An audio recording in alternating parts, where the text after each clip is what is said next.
Introduce your esteemed moderator. But thank you for coming back right away, and give it up to Kim, everybody. Thank you. Thank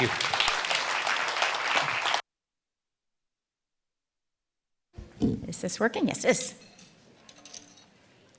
Good morning, everyone. I'd also like to acknowledge that we're gathered here today on the traditional territory of the Stolo peoples. I would like to offer them a heartfelt thanks for the gift of gathering here together in sharing as well as in learning. So on behalf of Fortis BC, and also as someone who grew up in the Township of Langley, I am proud to sponsor this panel and appreciate every opportunity to bring together business leaders, community members, and elected officials to talk together about important topics that impact the Fraser Valley. So as the province's largest and only integrated energy provider, Fortis BC delivers electricity, conventional natural gas, and renewable gases to over 135 BC municipalities and 58 Indigenous communities across 150 traditional territories. We are committed to bringing together excellence in the form of innovative and affordable energy options supported by energy choice. We continually seek opportunities to really support general projects that provide social, economic, as well as environmental benefits to British Columbians, while also decarbonizing our system in the process. We recognize that working together, having difficult conversations, and using every tool in the toolbox is what is required in order to meet our Clean BC climate action targets. So this same approach, I feel, can also be applied to economic growth and development in the Fraser Valley. And that's about working together, having these difficult conversations, working through challenges, and also using all available resources and tools. So this next panel discussion is sure to be insightful as well as spicy. So in summary, economic activity is strong in the Fraser Valley. This panel explores how local leaders are shaping the future and advocating for investments in their respective communities. They will also explore opportunities for regional collaboration and lay out a roadmap for success. So it is my pleasure to introduce today's panel moderator, Derek Epp, Chief of Tzeachten First Nation. He is an advocate for all forms of collaboration with the City of Chilliwack, and working together to progress as a community is the only path forwards towards true reconciliation. Please join me in welcoming Chief Epp.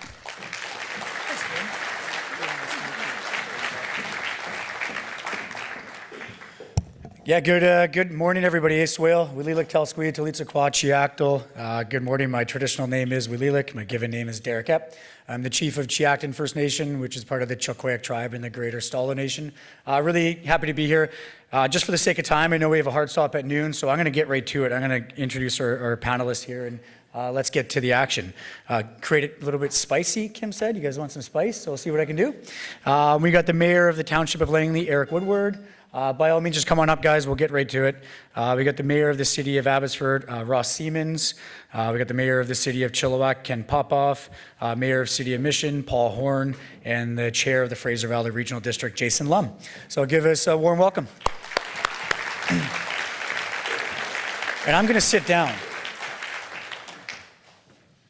Good. So I did mention we have a bit of a time crunch. Noon is our hard stop, so I want to make sure that we get to as many questions as possible. You guys don't want to listen to me. You want to listen to these 5 individuals. So we got 2 minutes tops, guys, to get through a quick intro, and let's get to the questions. So I'm going to start on my left, and feel free to just jump through so we can use the time best. So Eric, take it away. Yeah, well, I'll just go quickly. I'll wait for the questions. The Township of Langley is one of the largest municipalities by geographic size and one of the fastest growing within Metro Vancouver and the province of British Columbia. For those that don't know, we're the sixth largest municipality now within Metro Vancouver, and we're the 8th within the province of British Columbia, and we're on a growth rate that's going to see us move up that chart within the next 10 years. And a lot of infrastructure of challenges related to that growth rate, mostly within the Willoughby area. We might be a little bit different from others on the stage. We might tend to look more west than we do look east, but some portions of our municipality would, I think, start to transition and think of themselves as the Fraser Valley. So while we have a lot of urban land that's mostly adjacent to the Surrey border, we have a really strong rural identity on our eastern areas that really connect and feel as part of the Fraser Valley. So I think we're quite unique in that way, but we have a significant role to play in regards to economic development, infrastructure, population growth, and the provision of a more affordable housing within the Metro Vancouver region, where you can rent in Burnaby, but have a greater opportunity to own in the Township of Langley. And we have a lot of things on the go within the township that I'm happy to explore throughout the next 45 minutes. Thanks. Thanks, Eric. Over to you, Paul. Thank you. It's wonderful to be here this morning on the traditional lands of the Sumas First Nation and the traditional waters of the city of Sumas. You asked for spicy, I'll start off with spicy. It's fantastic to be here representing the North Fraser. We are 11 times smaller than all these other communities combined. It's our job to keep it together on the North Fraser and represent economic development there. It's a major priority for our council, and I would describe our efforts sort of as a P3, focused on ensuring we have lands or properties ready for development, whether it's our waterfront redevelopment, which will be approximately 2/3 for both industrial as well as commercial and institutional uses. It's also about making sure that we have policies that give predictability to developers and to business, making sure that when they come in the door, they have a strong sense that we're going to abide by our OCP. We're going to embed our employment land strategy right into our OCP and identify lands and processes that allow people to develop in neighborhoods and in areas that were formerly used for forestry and resource extraction. And of course, the partnership part of it is the other third P. We have decided we are creating or recreating an economic development corporation in the Mission Bridgehead Investment Corporation. And that is an effort to try and ensure we are agile in partnering with other branches of government, including First Nations, which are really leading economic development in many ways in this region, as well as with private enterprise. So we're very optimistic about our role in serving the entire North Fraser and working with the rest of the communities here. I'm looking forward to hearing what my colleagues have to say. Thank you. My name is Ross Siemens, and I have the honor of being the mayor of the city of Abbotsford. Many of my council members are here today, so I'm very thankful for that as well. And I'd like to just acknowledge our working relationship we have with Sumas First Nations, and Troy Ganzaville did an excellent job representing and just articulating some of the work that we're doing with the transboundary, what we're doing on long-term flood mitigation. You know, Abbotsford is the largest geographic municipality in the province and 5th largest population-wise, and people don't realize this, but we're the largest population of any municipality outside of Metro Vancouver. So we really are a microcosm of the province with our rural-urban mix, our diverse population, and our diverse economy, everything from aggregates to aerospace, and as Parm Sidhu, our airport general manager, touched on, we are in one of the largest aerospace hubs in the world, and we're very proud of the work that happens out there. Very proud of our partnership also with the University of the Fraser Valley, 50 years. Congratulations, you've only just begun. And just personally, I own a small business. My grandfather started 70 years ago in historic downtown, and so I have a business hat on oftentimes as well, and I make sure that I keep my pulse on what makes the economy tick, and very proud of the work that we do collaboratively with our friends in the Fraser Valley Regional District. So thank you.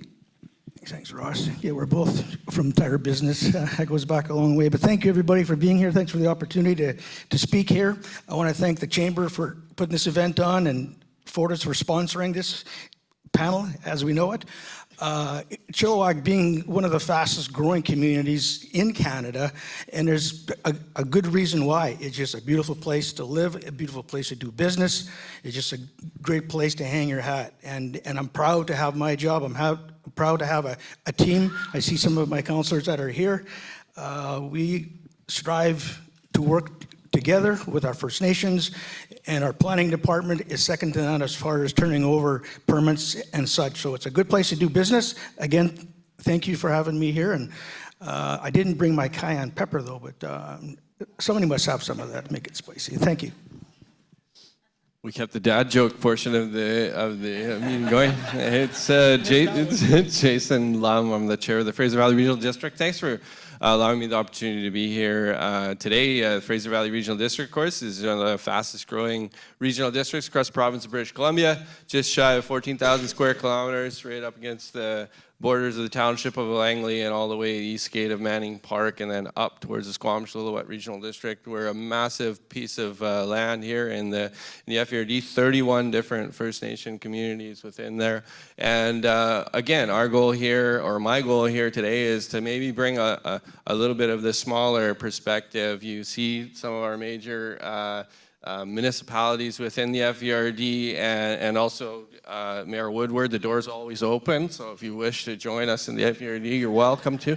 But I also want to acknowledge that we've got a number of electoral area directors in the room here and represent some of the smallest of the small communities, but also dealing with some of these large challenges and maybe the knock-on effects of some of the challenges that are happening in each of these different communities. So hoping to bring a bit of a perspective to that here. So thanks for being here. And I apologize, this is the last panel that I will be a part of if you're sick of me already. You can tell these guys are all politicians. That was the longest, shortest intro I've heard. Thanks, guys. Appreciate it. I'm going to steal back the mic and we'll get to it. So obviously it's an election year coming up. And the Fraser Valley, we all know, is a bit of a battleground politically. Instead of focusing on the divisive topics, I'm wondering if each of you can share a bit of the constructive and proactive agenda that you hope to see in the Fraser Valley from the parties who are vying to form the next government. So maybe mix it up instead of going left to right. I'm going to Ross, and then I'll jump through a few of you guys as well. Thank you. I think for the city of Abbotsford, one of our biggest challenges, and Mr. Peacock touched on it today, is our lack of industrial land. We, and Dr. Newman is here, I just read another report from Sylvain Charlebois from Dalhousie, that if we do not get a grasp on value add to our food exports, not only is that going to be a challenge for us for food security, but also our exports. And we, don't forget, we have to import food as well certain times of the year. So our exports are a huge part of that two-way trade. So that is a huge issue. Flood mitigation, which is, again, a huge component of what we do to feed the rest of the province, is a long-term flood mitigation. So making sure that we're advocating. So those would be our two big asks, because every promise that's going to be made all hinges on us growing the GDP, growing those private sector jobs, because healthcare, education, all of those are vitally important. Again, university needs more funding. Those are all vital parts of our economy. So that's what we're going to be focusing on. Thanks, Ross. Really good points. I'm going to hand it over to Eric. Yeah, the next provincial election coming up, with the only two parties that seem to be able to even contemplate forming government currently, we're not yet seeing some of the things that we would like to hear a bit more about how, if we're going to be setting housing targets or demanding more growth in established areas and all these top-down, one-size-fits-all policies, when are we going to start to see the requisite investments in hospital, transit, and education? And for the moment, we haven't quite seen that, and we're hopeful to see that come out. Why does it take 5 years to build a school when a local government can execute an ice arena in 18 months?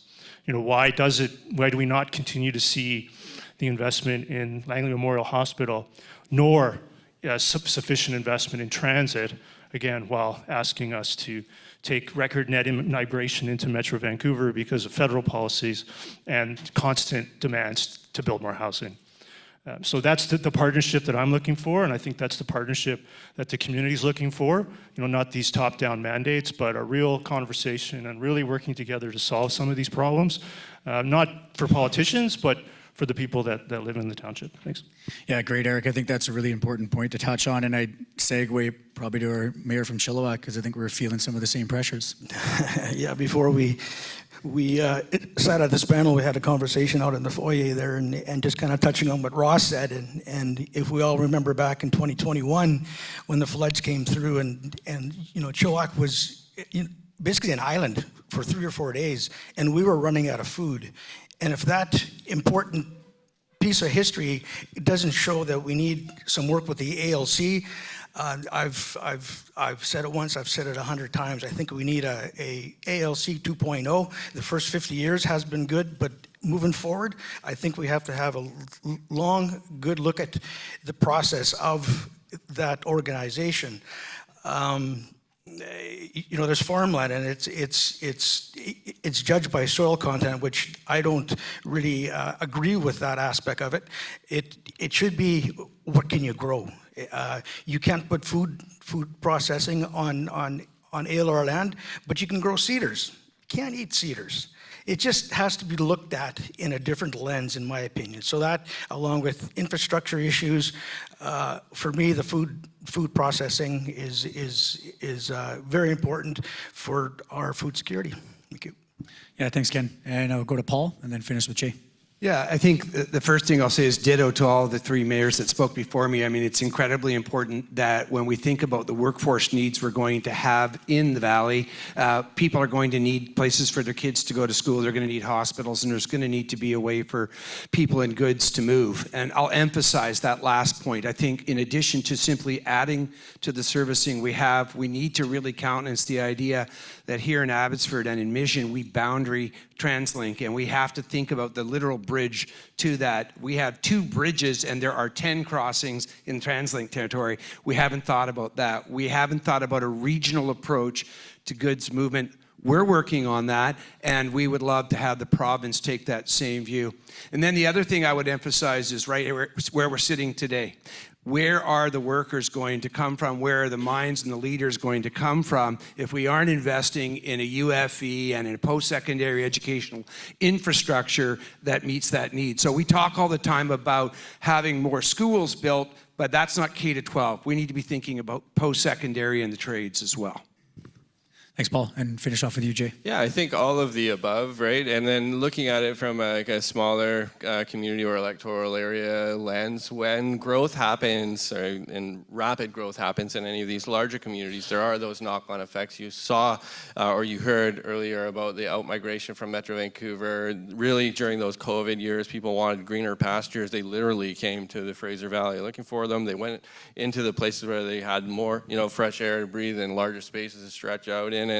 But what happens when you start to see that rapid growth is you see challenges in the electoral areas, the other areas. We've got a huge one right now with illegal fill dumping, and just when you talk about the importance of agricultural land here in the Fraser Valley, and you've heard that emphasized over and over and over, some of the best farmland in the world is being absolutely ruined by folks who will come out here and illegally dump material that could be full of, hydrocarbons, pollutants, construction, demolition material, and dump it on some of the best world-class farmland around. So that's going to be one that's key for us. It's key for the Fraser Valley Regional District right now, is looking at how do we help number one, enforce those rules and do it more swiftly.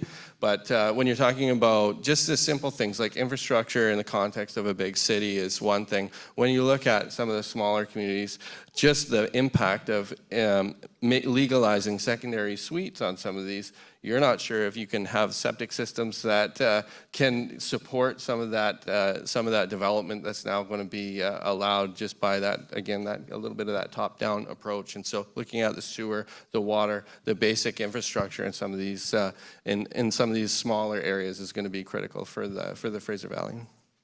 Yeah, thanks, guys. I think really similar kind of messages from all the municipalities, as well as just, we have a massive population growth, right, in all of our respective municipalities, and I think that a lot of push on housing, but the key is also infrastructure, right, and critical infrastructure to support these municipalities. So appreciate the insight on that.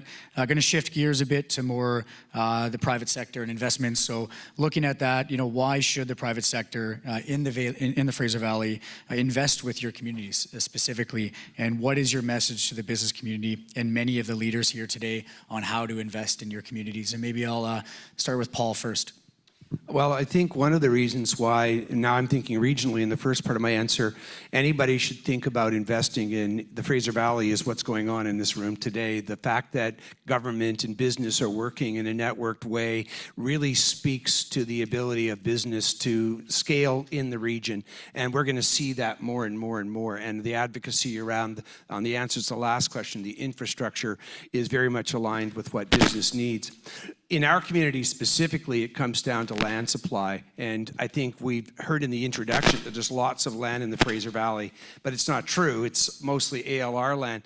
And for us in the North Fraser, I think we have a bit of an advantage in that respect. We have lands, some of them are not easily accessible to Highway 1 or a rail or the river, but they may suit a lot of varied businesses. So we're working hard to create a database of different land types and different approaches to business, as well as to create the concierge service that will help businesses to find and scale up in our community, and then to later expand within the region. Thanks, Paul. I'll shift over to, let's go with Jay. Sure. Yeah. So, I mean, I'm a past president of the Chilliwack Chamber of Commerce now, and so just coming from the private sector, I'm a small business owner as well. Started, scaled, and sold a business, and I can't think of a better place where I would rather, as Ken says, hung my hat, is here in the Fraser Valley. The opportunities that exist here for all sorts of reasons. The fact that we've got a fairly young population, entrepreneurial thinking, motivated. We've got communities that move through the process of starting a business, getting your business licensing, doing your zoning, that kind of stuff, relatively fast when it compares, when you look at comparatively across different levels of government. You've got business leaders who are incredibly engaged and focused and accessible in terms of where you can find each of these gentlemen a lot of the times at the grocery store, ask them questions, and they're open, responsive, and that's one of the benefits of having one foot in on the urban side and a little bit more of that rural small town feel, is that we're not that disconnected, right? We're here, we listen to the challenges that are coming and try to address those with pragmatic solutions, and I think you got a lot of folks up here. I mean, I get to work with them every day, so it's something that I always think is a major competitive advantage for us. It's also, again, in my opinion, the most beautiful place in the world. So I think, and I've been lots of places, I always love coming back home here to the Valley, and proud to live and work here. So. Thanks, Jay. And maybe we'll hear from Mayor of Abbotsford, Ross. Thank you. Yes, as has been mentioned, we have a relatively young population. I think Abbotsford, well, the regional district, I think, is the youngest population in the province, and one of the youngest in the country. But yeah, we've got everything from aerospace to aggregates. Everything that goes on west of us requires us to be able to transport our goods and services, and we are, at border crossings. We have 2 of them here. It's entrepreneurial, the entrepreneurial spirit. We're generous. It is an amazing community to be part of. And I think, when I take a look at Abbotsford Chilliwack, or Abbotsford Mission, we're the 23rd largest metropolitan area. And I think we have to start marketing ourselves. And the regional district, I really like this coalition too. I think we really have to do a strategic job of marketing ourselves. Because when I take a look at Cascade and Marshall and Conair and Chinook helicopters, to name just a few, Fast Air just came in to Abbotsford Airport. Amazing opportunities here, and so the future really is here in the Fraser Valley, and is relatively affordable when you compare us west of us, and we're going to be working on that. We have some challenges, but I think we're all, when I take a look at the mayors and the regional district, we're all very high functioning councils, and I think that really bodes well. We have a lot of real positive things. We've got positive working relationships with the provincial government, and I think we just have to amplify our voice federally, because everything that happens here, I would say that in the Fraser Valley has an economic impact on our country. Yeah, thanks, Ross. And I'll hand it over to Eric. Yeah, so the question was why do business in the township versus other communities? And I got lots of reasons, but the big ones would be that we've changed directions from previous councils. So we inherited a bit of a mess where building permits were over a year. We were running out of industrial land. We weren't widening roads, infrastructure for even something as basic as transportation or goods movement. And we've started a multi-year plan to solve some of that. So right now you can get a permit for an addition or renovation for your home in less than a week. In some cases, we've been making a series of reform after reform to get things done. We've been funding and planning for significant infrastructure upgrades like Fraser Highway, 208 Street, 200 Street with bus rapid transit, really looking for density increases to provide more opportunities for people to live in Metro Vancouver and be able to reach employment within the township. We're bringing online about 250 acres of employment lands over the next few years. We are the last, beyond Surrey and Maple Ridge within Metro Vancouver, we've got about 2,500 urban acres left to develop. So we're a significant opportunity to still be able to invest and put your stamp on the community in a way that maybe you can't in some other areas. And where else in Metro Vancouver or the Fraser Valley are you going to be 20 minutes from Burnaby, 30 minutes from Vancouver, and 20 minutes from Abbotsford, and 30 minutes from Chilliwack? What a fabulous location for the workforce and economic opportunity for within both Metro Vancouver and the Fraser Valley.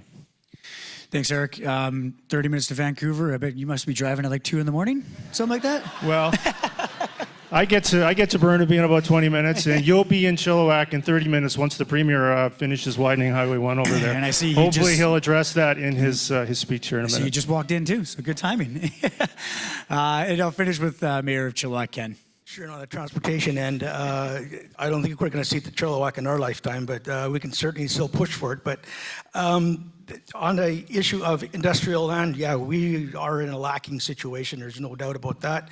67% of our land base is surrounded by ALR, another case in point why we have to have a look at the ALC. But it's a great place to do business.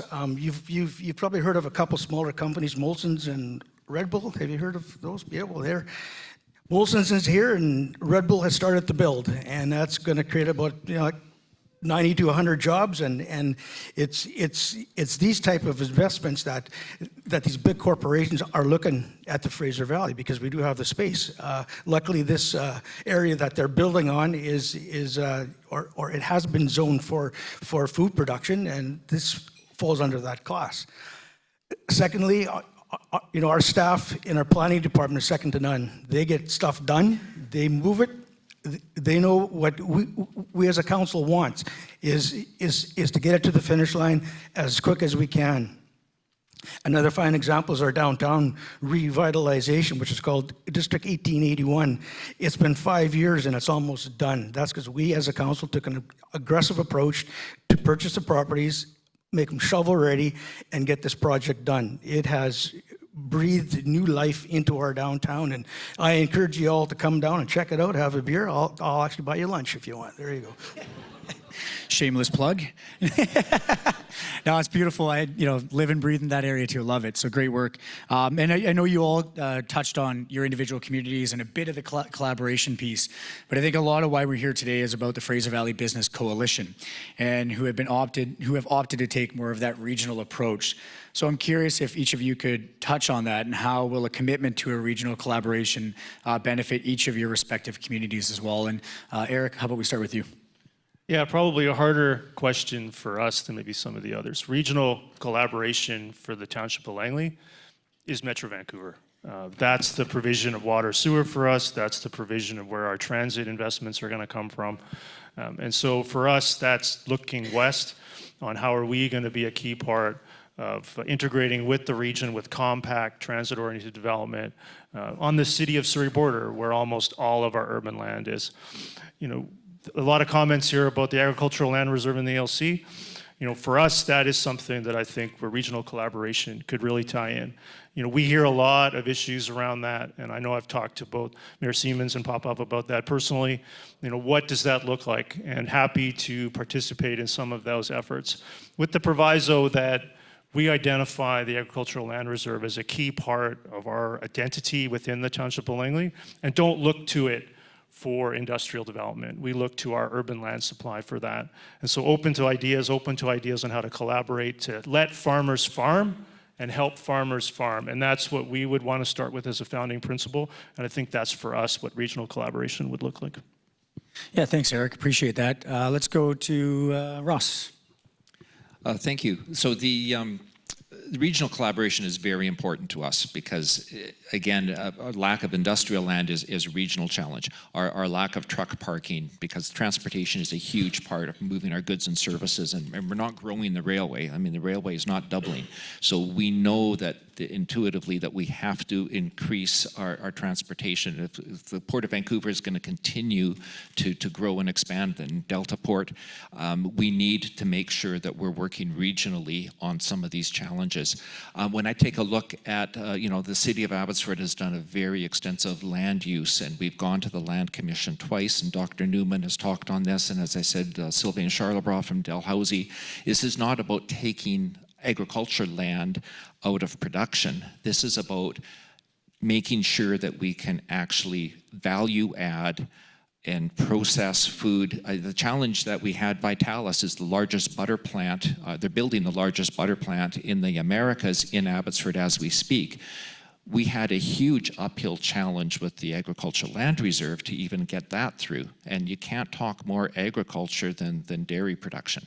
So those things, I think when we work collaboratively, we can actually have a louder voice. And there's things that are going to make sense in Abbotsford because of the airport or because of the border. There's going to be things that maybe make more sense in Mission because of river access. And I think the Fraser River, again, is going to be another way to move goods and services. Maybe some of our aggregates barge that down the Fraser. So I think there's some untapped potential that we're not really looking at. And I think collaboratively, we can do that as a region more than if it's just one-offs, because what benefits the region benefits all of us. Yeah, I really appreciate that, Ross, and I think you nailed it. It's kind of what is your strategic advantage in your respective municipalities, and how do you leverage that collectively as well? So, Paul, let's go over to you. Show of hands, how many of you remember the old cartoon with the coyote and the sheepdog? So if you remember that one, the coyote and the sheepdog were at odds with each other between the whistles, but most of the time they were friends. And I think we need to remember that whether you're here representing business, whether you're here representing the elected side of things, as you've heard from our answers, in more cases than not, we have a lot in common. And we can compete between the whistles, but we really need to set that aside and think together. We need more of exactly what's going on here, or quite frankly, even a structure where we're having dialogue, probably through our regional district, and we're advocating for things effectively. And I'll throw out two other things that I think are really powerful for federated business to undertake. I think the BC housing statutes will have probably more than one negative effect. One of them, however, is I think you're going to see a sort of a shot in the arm to NIMBYism. I think you're going to start seeing people coming out and looking for ways to have a voice. Even though the absence of public hearings on the surface of things should solve that, there isn't enough of a clear path from the provincial government on what comes in its place. How do you engage the public? And what's going to happen is that we're going to, I think, start to see that across the board. We're going to start seeing things like we saw in Mission, where folks were opposed to having neighborhood commercial and neighborhood industrial development. So federated business, especially at their local regional level, local chamber level, needs to speak up and be more of a voice for business forward development. I think that's incredibly important. And also I think during the run up to both municipal and provincial elections, more of this kind of stuff, not obviously promoting particular candidates, but getting into the parlance of the community. What are the issues that affect business, and make sure that they're not forgotten. We are going to experience more than our share of growth, and we have to have a complete alignment of all the other things that go along, and that needs everybody in the canoe rowing together. Thanks, Paul. I really like those analogies. I'm going to steal that one for sure. Thanks. Over to you, Ken. Thanks, Derek. You know, there's been some good points touched on here by all these mayors here as well, and there's one that hasn't been touched on, is our relationship with our First Nations. You know, Chilliwack is a unique city. There's 9 actual bands that touch our borders. There's 3 or 4 of the bands that are very, very aggressive, and I have to compliment Derek and Tzeachten band. They are creating a lot of new housing starts. If you ever drive down a Promontory Road area there, that's all theirs, and it's the growth is exponential. on a higher level of collaboration, absolutely. We all are a team. We all have to work together. And like the more we can squawk about issues that we need to, I think like the province will look at us a little bit more seriously. So yeah, let's keep doing it. Yeah, thanks, Ken. And I can speak to that. I think it's really important, the relationships we're building. First Nations are now looking at more what is the overall benefit to our development to the municipalities, not just our individual reserve land bases. And I think it's a unique opportunity to unlock some serious potential for each of our municipalities. So I appreciate you touching on that. And Jay, we'll finish with you before we kind of shift gears again.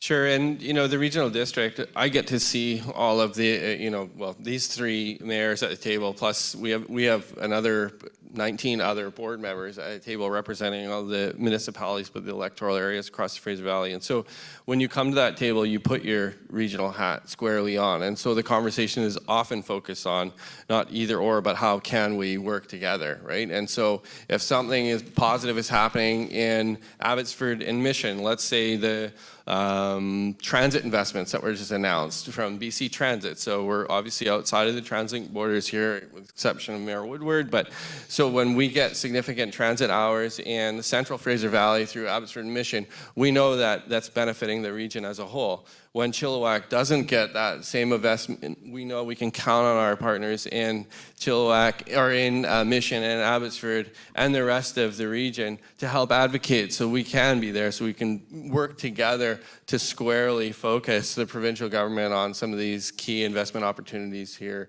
in the Fraser Valley. And that happens with flood mitigation. That happens with industrial and employment land. The metrics that we should be looking at are like jobs per acre on those industrial lands. We know that there's huge opportunities with the fact that we've got agricultural land here. I think Ken had it up in his slide about Clean BC and some of the government's focus around Clean BC. Well, regenerative agriculture as a form of sequestering carbon in soil is something that's being researched around the world and here in the Fraser Valley. But you look at the amount of agricultural land and the opportunities we have to look at regenerative agriculture in the land that we have and the best and the highest use of that land, and then pair in food processing capability on that. Like, there is no better place to invest if you're looking at that opportunity. Yeah, gotta eat, and why not look at the Fraser Valley as a keystone place to invest. Yeah, thanks, guys. Really good comments and points there. I'm going to shift gears and maybe finish. We only got about 10 minutes, so we'll finish maybe with a bit of a spicier one. We'll see which direction you guys take this. We've seen through the Housing Supply Act, the government's been able to act very decisively in their moves. Whether that's good, bad, the ugly, whatever your municipalities feel about that. What other forms of decisive action are needed in your communities? And let's go to Ken first then. Well, I know the city in Chilliwack is kind of in the penalty box on the housing starts, that's for sure, and we have certainly pushed back, and the biggest reason there is the building starts on our First Nations land was not taken into consideration, which I feel is so disrespectful in this time of truth and reconciliation. But we have to live with the cards that are played for us. As far as the open meetings that have now pretty much ceased, if you're going to develop a piece of land and it fits in the OCP and it fits in the zoning, there's no more public consultation on that, which I think is wrong. Either you're for it or you're against it. I want to hear you. But that's that's the path that the province has taken, and we have to work inside those actual capacities, and like it or not, that's the way it is. So that's my point. Yeah, thanks. And maybe we'll go over to Eric.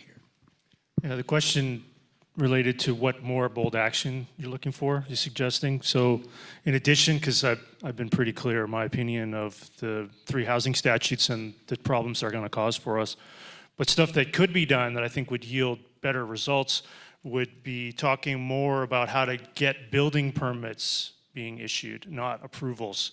A lot of these processes and reforms are focused purely on achieving approvals. Eliminating building permits, eliminating public hearings isn't going to achieve a single additional building permit. But what will is lower interest rates, more government financing for housing construction, and addressing some of the other things that are being added on to housing that isn't helping. Like, why would we ever want to make 100% of all housing starts adaptable? That's adding more cost to housing than anything my municipality's ever done. So there's a lot of things that could be done that would actually accelerate housing starts that are structural, that need to be addressed. And the main one is cost of financing, and the other one is the infrastructure cost, and how the federal government has politicized the Housing Accelerator Fund, all this money is going to not produce a single additional unit of housing that wouldn't have been built anyway. And so there are a lot of things that I think local government could have added to the conversation, but the conversation never happened. And so I would hope that we can maybe have a bit of a reset, talk about some of these things that will actually produce building permits, which are assistance with infrastructure and assistance with financing for the development industry, and not charging ahead with BC building code updates that are going to cost a lot and not achieve much of anything. Thanks. Yeah, thanks, Eric. Appreciate that. Jason, let's head over to you. Sure. So the kind of bold investment that I would like to see, so we saw the announcement of the BC flood strategy. And so what I would like to see is the requisite funding attached to that. So, a lot of good things, a lot of positive things that came out that were identified during the process through the BC flood strategy. I had the opportunity to sit with the Lower Fraser Flood Coalition, provide input into that with Tribal Chief Tyrone McNeil. I think throughout the process, it was excellent. There was good collaboration with the province on that. Across key ministries. What's missing right now is that bold next investment, that predictable long-term funding source associated with that. We saw investments in communities through the GCF, the Growing Communities Funds, where there were not unrestricted grants provided to local governments. They trusted us. The province trusted local governments with spending that money, and they made it $1 billion investment. And what that resulted is we saw communities be able to leverage that and put that to good use with the key important pieces of infrastructure in their communities that, we're all adults here. You guys trust us to manage hundreds of millions of dollars in public funds. The province needs to take that same approach and not look at us like we need to be told what to do specifically with our money. So I'd like to see those grants like the GCF come back. I'd like to see that long-term funding for the BC flood strategy. Great strategy, but without money, it's just my fear is that it's just going to collect dust there. Jason, you sound like a chief from a First Nations community. I've had the opportunity to hear I've had an opportunity to hear a few of those speeches from you. Yeah, of course. Yeah, thanks. And then let's go to Paul and then finish with Ross. I think there's an inherent set of assumptions in the Housing Statutes Act, and I think one of them is that municipalities somehow were blind to the need to accelerate housing, and that somehow we needed to have others step in and tell us how to create a system. Whenever you squeeze one part of the balloon, you're going to create bulges elsewhere, and I think we're starting to get a sense of where those bulges are going to happen. There are three things for me that are missing, and I know it's not exactly the question, but the first one is I'd like to see the government make a commitment to review how this works a year into it and start to see where other investments are necessary so that we're all having a conversation. We know, and we've all said, healthcare, schools, transit, just to name a few, but the where and the when and the exact amount, that needs to be looked at. So we need to take a process that any business here would take, which is to look at what's working and what's not working and make adjustments along the way. The second is the local ability to negotiate, especially in transit-oriented areas, has been significantly compromised the way the statutes are written right now. And for us, with our waterfront revitalization strategy, that's fundamental to building the place itself, to the public spaces, to the institutional spaces, and we need to be able to have that dexterity. And finally, a comment I made to the Premier, and I don't think it would cost much at all, and that is better interministerial navigation or working together. When we want to build our waterfront, we know we have to deal with transportation. That's no problem. We know who to call. We know who to call from Jobs Economic Development. We know who to talk to when it comes to First Nations. But where do you go for dikes? Well, it turns out that's snuck in under forestry. And how do you get all these organizations to talk to each other? good luck. We've been very lucky that Modi has been that icebreaker for us, but a lot of communities in the province are looking for somebody to help connect the dots in the silos of the ministries. And I think that's a simple investment the province could make to make all of this work together. Yeah, thanks, Paul. I think your last point is absolutely completely accurate and relevant. Siloed approach to government just isn't working. And I won't dive into that. You're not here to listen to me. But Ross, let's finish with you, and then we'll do a little wrap up. Well, then I'll advocate for that because I couldn't agree more. Some of the challenges that we face at the city. If we're going to do something bold, that generally means that we have a partnership, that we consult, and that we actually respect one another. And the challenge that we're having is we're well ahead of meeting those housing targets when it comes to approvals, but we do not control the market. We do not control the labor market. And as Mr. Peacock showed earlier, we don't control interest rates. We need to be working together on some of these issues. Some of the other bold, investment in Highway 1 widening is not an expenditure, it's an investment, and let's get that economy moving, because if we are adding more public sector jobs and we are not adding to the private sector jobs to help pay for that, we're in big trouble, and I think we're heading towards some huge challenges. And the Fraser Valley we will ride that out better than most because of the entrepreneurial spirit and the working relationship we have together and also with First Nations. But in order for our First Nation neighbors to achieve what they want to achieve, as Troy talked about earlier, and we have some great partnerships with Matsqui First Nations on the old MSA hospital lands, and I know our friends in Chilliwack, they're not allowed to use the housing starts that are happening on First Nation land. That doesn't make sense because that is still part of our community. And so I think a bold move would actually be an acknowledgement of the partnerships that we need to have in order for us to be successful as a province. Thank you.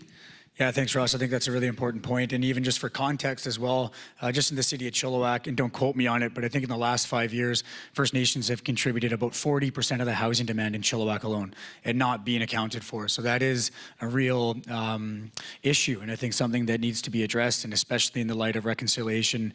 We are governments, and we're here to play our part as well, so need to be respected. We have about 2 minutes, so might as well use it. Let's go from left to right here, start with Jay, and just quick closing comments, whatever. I know these panels, sometimes you have something you missed that you want to touch on, so anything and everything, go ahead, but you got 30 seconds. Okay, 30 seconds, here we go. Okay, just want to take an opportunity to thank all of you in the room.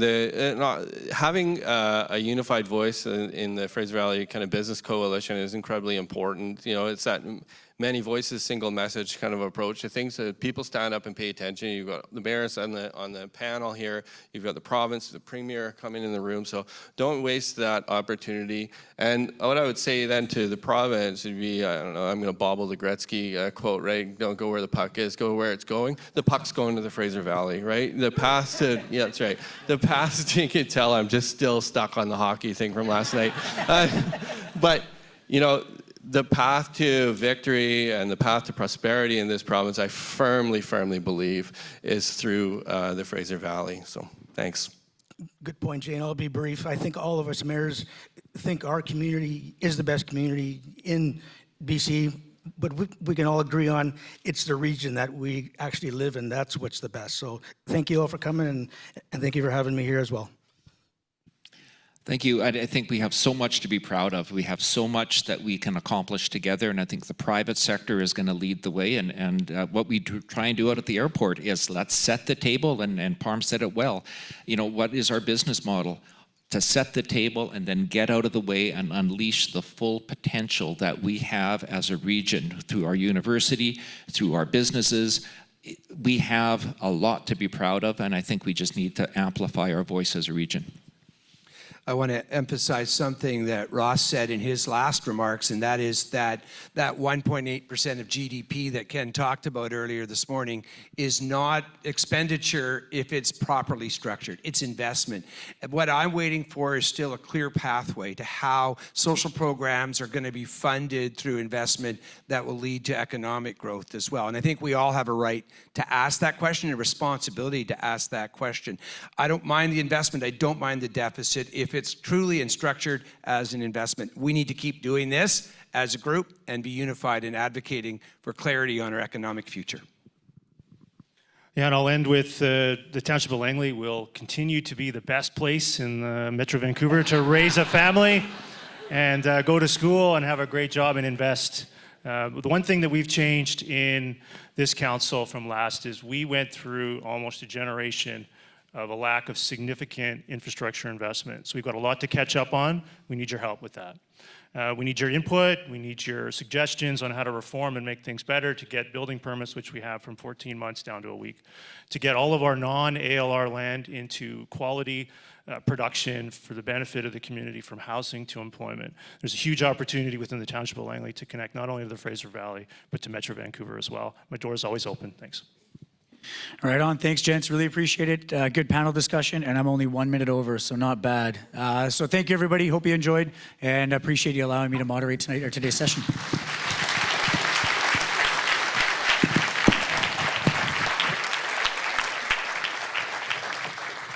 Great finish. Great job, gentlemen. Off you go.